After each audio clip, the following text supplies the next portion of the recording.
Thanks for watching. Don't forget to like, comment, share and subscribe to Mufti Tariq Masood, famous scholar. جب قیامت کے بارے میں سوال پوچھا کہ قیامت کب آئے گی تو آپ نے فرمایا قیامت ان 5 چیزوں میں سے ہے لا یعلمہن الا اللہ، جن کا علم اللہ کے سوا کسی کے پاس نہیں ہے. پھر آپ نے یہ آیت تلاوت کی ان اللہ عندہ علم الساعۃ وینزل الغیث ویعلم ما فی الارحام. تو یہ الفاظ بھی ہیں. اچھا، اس میں جو میں نے علمی نقطے آپ کو بیان کیے ہیں نا، امتحان میں جب بھی کوئی اس طرح کی چیز آئے گی آپ کو نمبر وار سارے پوائنٹ لکھنے پڑیں گے. تو ان میں ایک اہم پوائنٹ یہ بھی ہے کہ اس سے ہمیں پتہ چلتا ہے کہ تعلیم کا جو نیچرل طریقہ ہے وہ یہ ہے کہ ایک ماحول بنایا جائے. دیکھو آپ صلی اللہ علیہ وسلم صحابہ کو بٹھا کے ویسے ہی سمجھا دیتے کہ اسلام اسے کہتے ہیں، ایمان اسے کہتے ہیں، احسان اسے کہتے ہیں، اور قیامت کی یہ علامتیں ہیں. کیا خیال ہے؟ لیکن اللہ نے صحابہ کو دین سکھانے کے لیے کیا ہوا، ایک کلاس کا ماحول بنایا، استاد شاگرد کا. جبریل آ رہے ہیں اور ایسی کنڈیشن، ایسی حالت میں آ رہے ہیں کہ سب کو تعجب ہو رہا ہے کہ بھئی یہ نہ مسافر ہیں لیکن ہم میں کوئی جانتا بھی نہیں ہے. تو اس سے کیا ہوتا ہے، آپ کی جو توجہ ہے وہ اس محفل کی طرف زیادہ جاتی ہے. جیسے ابھی کوئی اجنبی آدمی آ جائے جو اس کلاس کا بھی نہ ہو، مدرسے کا بھی نہ ہو، مثال کے طور پر ایک عجیب سے لباس میں آ جائے، پینٹ شرٹ میں آئے اور کیپ پہنی ہوئی ہے، کالا چشمہ لگا ہوا ہے، آ کے سوال پوچھے، تو وہ جو سوال پوچھے گا اور ہم جو جواب دیں گے آپ کے ذہن میں ہمیشہ کے لیے بیٹھ جائے گا، کیونکہ ایک آپ سب کی توجہ اس کی طرف چلی جائے گی، یہ بندہ کون ہے. نہیں آ رہی بات میرا خیال ہے.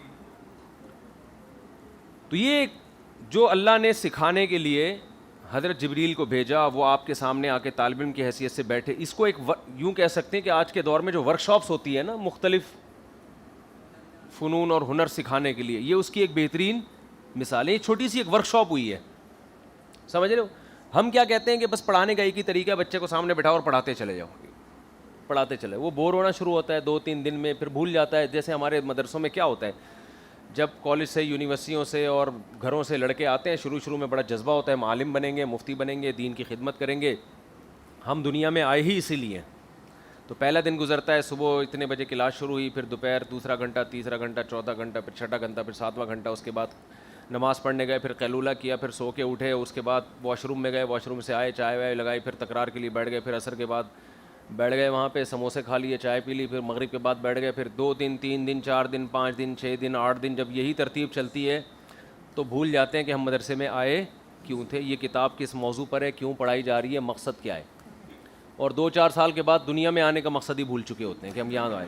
تو سمجھتے ہیں ہم ایسے ہی آئے، بس یہی ہے زندگی ہے. اٹھو صبح اور واش روم کے آگے لائن لگا کے صبح کھڑے ہو جاؤ، بعضوں کا پاجامہ کندھے پہ لٹکا ہوا ہوتا ہے اور وہ انتظار کر رہے ہوتے ہیں اگلا نکلے گا تو ہم جائیں گے. وہ دیر سے نکلے جلدی نکلے، اس سے صحت پہ کوئی فرق نہیں پڑتا. ایک عادت پڑ چکی ہے، بس وہاں سے جانا ہے، پھر وہاں آنا ہے، پھر یوں ایک روٹین پہ چل رہے ہیں. سمجھتے ہو؟ تو تھوڑا سا ڈفرینٹ ہونا چاہیے.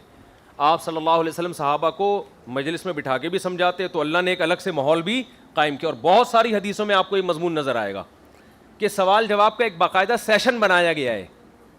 جیسے وہ جو حدیث میں آتا ہے، ایک صحابی نبی کے پاس آئے، یا رسول اللہ ایسی عورت سے نکاح کرنا چاہتا ہوں جو بانجھ بھی ہے اور جو مالدار بھی ہے اور خوبصورت بھی ہے اور صاحب نسب بھی ہے لیکن بانجھ ہے.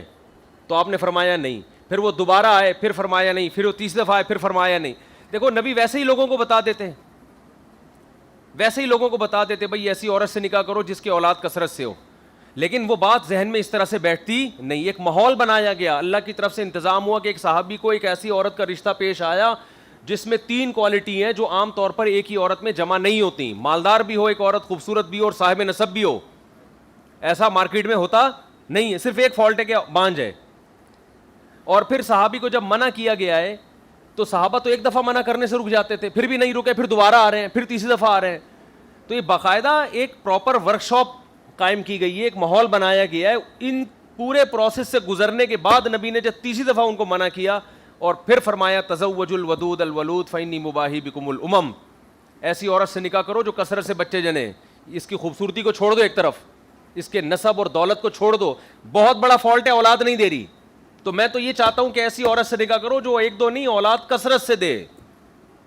سمجھتے ہو؟ تو یہ جو الفاظ آپ نے کہے ہیں نا آخر میں، یہ پورا جب آپ پورا منظر دیکھتے ہیں تو پھر زبان نبوت سے جو یہ الفاظ آخر میں نکلے، اس کی قدر آپ کے دل میں بیٹھے گی کہ اسلام اہل اسلام سے اولاد کی کثرت پر کتنا حریص ہے, سمجھتے ہو؟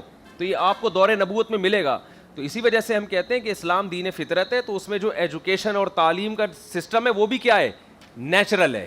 جبکہ آج ہمارے ہاں جو ایجوکیشن کے جو سسٹم اسکولوں میں اور مختلف جگہوں پہ جو رائج ہو گئے ہیں وہ نیچرل نہیں ہے, اس میں تکلف ہے, بوریت ہے اس میں. سمجھ میں آ رہی ہے؟ چلو پھر ٹھیک ہے.